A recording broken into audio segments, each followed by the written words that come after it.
നമസ്കാരം. പശ്ചിമേഷ്യയിൽ പ്രശ്നങ്ങളൊന്നും പരിഹരിക്കപ്പെട്ടിട്ടില്ല.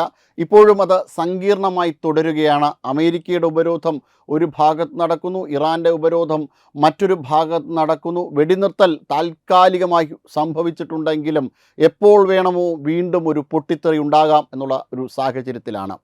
അപ്പോൾ ഈ ഹോർമൂസിൽ ഉപരോധം ഇങ്ങനെ കനത്ത് നടക്കുന്ന സമയത്താണ് ചൈനയുടെ കപ്പൽ വരുന്നു. ആ ചൈനീസ് കപ്പൽ തടഞ്ഞു. അമേരിക്കയുടെ യുദ്ധക്കപ്പൽ കണ്ടപ്പോൾ തന്നെ ചൈന പിന്മാറിപ്പോവുകയായിരുന്നു. എന്നാൽ ഇന്ത്യയുടെ കപ്പൽ രാജകീയമായി ഹോർമൂസ് വഴി കടക്കാൻ സാധിച്ചു എന്നതാണ് ഇന്ത്യയുടെ നയതന്ത്ര വിജയമെന്ന് പറയുന്നത്. അതായത് ഇന്ത്യൻ കപ്പലിനെ തടുക്കുവാൻ അമേരിക്കയ്ക്കും ഇപ്പോൾ ധൈര്യമില്ല, അല്ലെങ്കിൽ അമേരിക്ക ഇന്ത്യൻ കപ്പലിനെ തടയുന്നില്ല, ഇറാനും തടയുന്നില്ല എന്നുള്ളതാണ്. ചൈനയുടെ കപ്പൽ ഏതാനും ദിവസങ്ങൾക്ക് മുന്നെയാണ് ഇതുവഴി പോകാൻ ശ്രമിച്ചതും സാധിക്കാതെ തിരിച്ചു പോകേണ്ടി വന്നതും. ഇതിനെ പറ്റിയിട്ട് ഭാസ്കരൻ നായർ അജയൻ അദ്ദേഹത്തിൻ്റെ ഫേസ്ബുക്കിൽ ഒരു പോസ്റ്റ് പങ്കുവച്ചു. പോസ്റ്റ് വൈറലാണ്. പോസ്റ്റ് ഒന്ന് വായിച്ചതിന് ശേഷം വിഷയത്തിലേക്ക് വീണ്ടും വരാം. അറിഞ്ഞോ, നമ്മുടെ എണ്ണക്കപ്പലിൻ്റെ അടുത്തുപോലും എത്താതെ US കപ്പൽ സല്യൂട്ട് ചെയ്ത് മാറി നിന്ന വിവരം. ഇതാണ് വിശ്വഗുരു ഭാരതം. ചൈന പതറിയ ഇടത്ത് ത്രിവർണ്ണ പതാക പാറിപ്പറന്നു. ഹോർമൂസ് കടലിടുക്കിൽ കണ്ടത് വെറും ഒരു കപ്പൽ യാത്രയല്ല, മറിച്ച് പുതിയ ഭാരതത്തിൻ്റെ കരുത്താണ്. ലോകം ഉറ്റുനോക്കിയ ആ നിമിഷങ്ങളിൽ ഭാരതത്തിൻ്റെ നെഞ്ചളവ് എത്രയെന്ന് ശത്രു രാജ്യങ്ങൾ അറിഞ്ഞു. ഈ വിജയത്തിന് പിന്നിൽ പ്രധാനമന്ത്രി നരേന്ദ്രമോദിയുടെ ഉരുക്കുപോലെയുള്ള തീരുമാനങ്ങളും അജിത് ഡോവലിൻ്റെ അതിസൂക്ഷ്മമായ തന്ത്രങ്ങളുമാണ്. ചൈനയുടെ വാലും ചുരുട്ടിയുള്ള മടക്കം. ഇക്കഴിഞ്ഞ ഏപ്രിൽ 15-ന് ചൈനീസ് കപ്പലായ റിച്ച് സ്റ്റോറി എന്ന കപ്പൽ ഉപരോധം ഭേദിച്ച് മുന്നോട്ട് പോകാൻ ശ്രമിച്ചു. എങ്കിലും US-ൻ്റെ യുദ്ധക്കപ്പൽ കണ്ട് പേടിച്ച് തിരികെ പോയി. ചൈനയുടെ എണ്ണക്കപ്പൽ ഹോർമൂസ് കടലിടുക്ക് കടക്കാൻ ഒരു വിഫല ശ്രമം നടത്തിയിരുന്നു. എന്നാൽ അമേരിക്കൻ നാവികസേനയുടെ ഉപരോധത്തിന് മുന്നിൽ ചൈനയ്ക്ക് മുട്ടുവിറച്ചു. US സേന തടഞ്ഞതോടെ ഒരക്ഷരം മിണ്ടാനാകാതെ തലകുനിച്ച് ചൈനീസ് കപ്പലിന് തിരിഞ്ഞോടേണ്ടി വന്നു. ഷീ ജിൻപിങ്ങിൻ്റെ വൻ ശക്തി അവകാശവാദങ്ങൾ കടലിൽ അലിഞ്ഞ നിമിഷം. ചൈനയുടെ പാദസേവ ചെയ്യുന്ന ഇവിടുത്തെ ചില മാപ്രകൾക്ക് ഇതൊന്നും കണ്ടാൽ മനസ്സിലാകില്ല. ഭാരതം വന്നപ്പോൾ ലോകം വഴിമാറി. ചൈനയെ തടഞ്ഞ അതേ അമേരിക്കൻ സൈന്യത്തിന് മുന്നിലൂടെയാണ് MT സർ ശക്തി തലയുയർത്തി കടന്നുപോയത്. 43,313 മെട്രിക് ടൺ LPGയുമായി വന്ന ആ ഇന്ത്യൻ കപ്പലിനെ തടയാനോ ഒന്ന് ചോദ്യം ചെയ്യാനോ ഒരു ശക്തിക്കും ധൈര്യമുണ്ടായില്ല. US ഉപരോധം നിലനിൽക്കുമ്പോഴും ഭാരതത്തിൻ്റെ കപ്പലിന് റെഡ് കാർപ്പറ്റ് വിരിച്ചതുപോലെ പാത തുറന്നു കിട്ടി. ഇതാണ് മോദി പ്രഭാവം. ഇതാണ് ഭാരതത്തിൻ്റെ നയതന്ത്ര വിജയം. കാവലായി ബ്രഹ്മോസും ഇന്ത്യൻ നാവികസേനയും. മെയ് 23 മുതൽ ഹോർമൂസ് മേഖലയിൽ ഇന്ത്യൻ യുദ്ധക്കപ്പലുകൾ നിലയുറപ്പിച്ചിട്ടുണ്ട്. നമ്മുടെ ബ്രഹ്മോസ് മിസൈലുകൾ ശത്രുവിൻ്റെ ഏത് നീക്കത്തെയും തകർക്കാൻ സജ്ജമായി നിൽക്കുന്നു. ഭാരതത്തിൻ്റെ ഒരു കപ്പലിൽ തൊടാൻ പോലും ആരും മുതിരാത്തത് നമ്മുടെ സൈനിക ശക്തിയുടെ കരുത്ത് അറിവുള്ളത് കൊണ്ടാണ്. അഭിമാനിക്കുക ഓരോ ഭാരതീയനും. വിശാഖപട്ടണത്തേക്ക് മടങ്ങുന്ന ആ കപ്പലിൽ 18 ഇന്ത്യൻ ജീവനക്കാരും ഇന്ന് സുരക്ഷിതരാണ്. ഭാരതത്തിൻ്റെ മൂവർണ്ണ പതാകയ്ക്ക് കീഴിൽ തങ്ങൾ സുരക്ഷിതരാണെന്ന ആത്മവിശ്വാസം അവർക്കുണ്ട്. ലോകം ഭയന്നോടുന്നിടത്ത് ഭാരതം നയിക്കും. ഇതൊക്കെ വായിച്ചിട്ടും നിങ്ങൾക്ക് രക്തം തിളയ്ക്കുന്നില്ല എങ്കിൽ നിങ്ങൾ ഈ മണ്ണിൻ്റെ മക്കളല്ല. അങ്ങനെ പോകുന്നു പോസ്റ്റ്.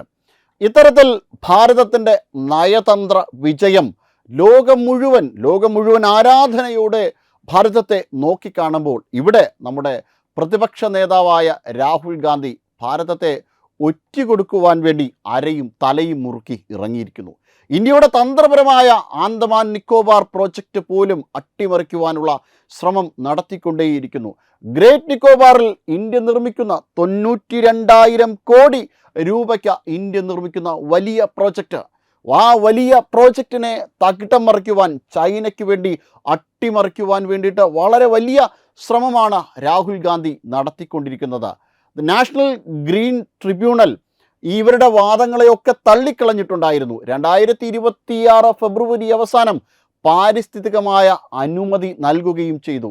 ഇതിന് ഏകദേശം 5 വർഷം കാത്തിരിക്കേണ്ടി വന്നു. ഏകദേശം 1 ലക്ഷം കോടി രൂപയുടെ വികസന പദ്ധതികളാണ് ആൻഡമാൻ നിക്കോബാറിൽ നടക്കുന്നത്. International container transhipment terminal, greenfield അന്താരാഷ്ട്ര വിമാനത്താവളം, 450 മെഗാവാട്ട് സോളാർ പവർ പ്രോജക്റ്റ് ഉൾപ്പെടെ വലിയ പദ്ധതികളാണ് അവിടെ വരാൻ പോകുന്നത്. ഈ പദ്ധതി യാഥാർത്ഥ്യമാകുന്നതോടുകൂടി ഇതൊരു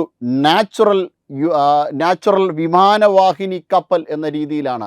അതായത് ഇതിൻ്റെ തൊട്ടടുത്താണ്, ഗ്രേറ്റ് നിക്കോബാർ ഐലൻഡിന് തൊട്ടടുത്താണ് ഈ പറയുന്ന ചൈനയുടെ ഏറ്റവും അധികം ഊർജ ആവശ്യങ്ങൾ നിറവേറുന്ന മലാക്ക സ്ട്രീറ്റ് വരുന്നത്. ഈ മലാക്ക സ്ട്രീറ്റിനെ ചുറ്റിപ്പറ്റിയാണ് ചൈനയുടെ എല്ലാ പ്രോജക്റ്റുകളും, ചൈനയുടെ എല്ലാ ഊർജ ആവശ്യങ്ങളുടെ നീക്കങ്ങളും നടക്കുന്നത്.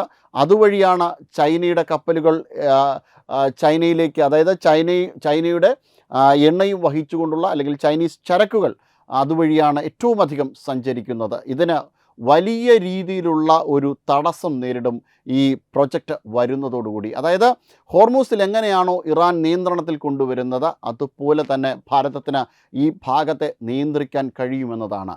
പക്ഷേ ആ ഒരു പദ്ധതിയെയാണ് അട്ടിമറിക്കുവാൻ 2008 രാഹുൽ ഗാന്ധിയും ചൈനയും തമ്മിൽ ഒരു കരാർ ഒപ്പുവയ്ക്കുകയുണ്ടായി. ആ കരാറിന് ശേഷം രാഹുൽ ഗാന്ധി ശ്രമം നടത്തുന്നത് മുഴുവൻ ഈ പ്രൊജക്റ്റിനെ അട്ടിമറിക്കുവാൻ വേണ്ടിയിട്ട്, ചൈനയെ ഇന്ത്യ ആക്രമിക്കുന്ന എല്ലാ ഇടങ്ങളിലും പ്രതിരോധം തീർക്കുവാൻ വേണ്ടിയിട്ട് ശ്രമം നടത്തുന്നത്. എന്തായാലും ഈ പ്രതിരോധ ശ്രമമൊക്കെ വിഫലമാണ്. ചൈനയെ അട്ടിമറിക്കുവാനും ഏത് രാജ്യത്തെയും അട്ടിമറിക്കുവാനും ആ രാജ്യത്തിനെതിരെ നീങ്ങുവാനും ഭാരതത്തിന് ഇന്ന് കെൽപ്പുണ്ട്. ഭാരതത്തെ അതുകൊണ്ട് തന്നെയാണ്, വിശ്വഗുരുവായ ഭാരതത്തെ തടയുവാൻ ഇന്നാരും തയ്യാറാകാത്തത്. ഒരിടത്തുനിന്നും തടഞ്ഞവന് കൃത്യമായ പണി കിട്ടും എന്നുള്ള ഉറപ്പ് കൊണ്ട് തന്നെയാണ്. ഇവിടെ ഹോർമൂസിൽ നാളുകളേറെ കാലമായിട്ട് അമേരിക്കയും ഇറാനും ഉപരോധങ്ങൾ തീർത്തിട്ടുണ്ടായിരുന്നുവെങ്കിലും ചൈനയുടെയോ അല്ലെങ്കിൽ പാകിസ്ഥാനെയോ ഒക്കെ കപ്പലുകൾ പലതവണ മടക്കി വിട്ടിട്ടുണ്ടെങ്കിലും ഭാരതത്തിൻ്റെ കപ്പലുകൾ ആ രീതിയിൽ ഒരു വലിയ കാലത്തേക്ക് തടഞ്ഞു വയ്ക്കാൻ അവർ ശ്രമിക്കാത്തതും ഭാരതത്തിൻ്റെ ഈ ശക്തി കൊണ്ടാണ്, ഈ ഇന്നത്തെ ശേഷി കൊണ്ടാണ്. ലോകരാജ്യങ്ങൾ ഇന്ന് ഭാരതം എന്ത് പറയുന്നു എന്ന് കേൾക്കുവാൻ കാതോർത്ത് നിൽക്കുന്നു. മറുഭാഗത്ത് ഇവിടെ അതിർത്തി രാജ്യമായ പാകിസ്ഥാൻ എണ്ണയില്ലാതെ വല്ലാതെ ബുദ്ധിമുട്ടുന്നുണ്ട്.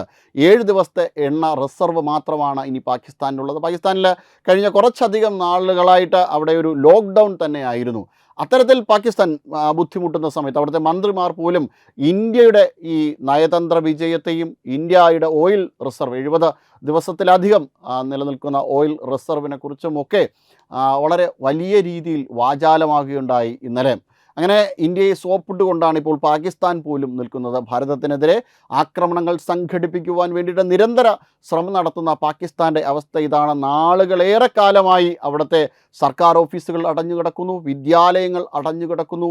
അവിടെ അസിം മുനീറിൻ്റെ വാഹനത്തിന് പോലും എണ്ണയില്ലാത്ത ഒരു അവസ്ഥയാണ് പാകിസ്ഥാനിലുള്ളത്. എന്തായാലും പാകിസ്ഥാൻ വളരെയധികം കഷ്ടപ്പെട്ടുകൊണ്ട് കാര്യങ്ങൾ മുന്നോട്ട് നീക്കുകയാണ്. ഇത്തരത്തിലാണ് അവിടെ ശ്രമങ്ങൾ മുന്നോട്ട് പോകുന്നത്. അവിടെയാണ് ഭാരതത്തിൻ്റെ ഈ നയതന്ത്ര വിജയം ഉണ്ടായിരിക്കുന്നത്. ഭാരതത്തിൻ്റെ കപ്പലുകൾ യഥേഷ്ടം അതുവഴി പോകാൻ കഴിഞ്ഞു. കഴിഞ്ഞ കുറേ നാളുകളായി ലോകത്തിൻ്റെ പല ഭാഗങ്ങളിലും എണ്ണയുടെ വില കാര്യമായ രീതിയിൽ വർധനവുണ്ടായിട്ടുണ്ടെങ്കിലും ഭാരതം എണ്ണയുടെ വില വർദ്ധിപ്പിച്ചിട്ടില്ല, പെട്രോളിൻ്റെ വില വർദ്ധിപ്പിച്ചിട്ടില്ല. പാകിസ്ഥാനിൽ 370-380 രൂപയാണ്. 400-ലധികമായിരുന്നു. വലിയ പ്രക്ഷോഭത്തെ തുടർന്ന് ചെറുതായി ഒന്ന് കുറച്ചതാണ്. അതോടൊപ്പം തന്നെ വലിയ ഇൻഫ്ലേഷനാണ് പാകിസ്ഥാനിലൊക്കെ നടക്കുന്നത്. അവിടെയാണ് ഭാരതം ഇങ്ങനെ പിടിച്ചു നിൽക്കുന്നത്. ഭാരതത്തിൻ്റെ നയതന്ത്ര വിജയവും ശേഷിയും.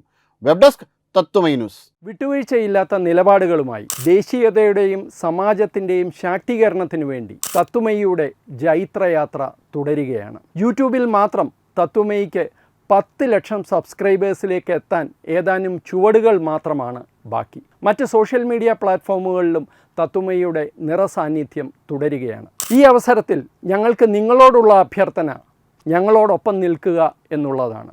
നിങ്ങൾ ഉപയോഗിക്കുന്ന ഏത് സോഷ്യൽ മീഡിയ പ്ലാറ്റ്ഫോം ആണെങ്കിലും ഞങ്ങളുടെ വരിക്കാരാകുക, ഞങ്ങളെ സബ്സ്ക്രൈബ് ചെയ്യുക. നിങ്ങളുടെ സുഹൃത്തുക്കളിലേക്ക് തത്വമയിയുടെ ഈ സന്ദേശം പ്രചരിപ്പിക്കുക. ഞങ്ങളോടൊപ്പം നിൽക്കൂ, രാഷ്ട്രത്തോടൊപ്പം നിൽക്കൂ, ദേശീയതയ്ക്കൊപ്പം സഞ്ചരിക്കൂ.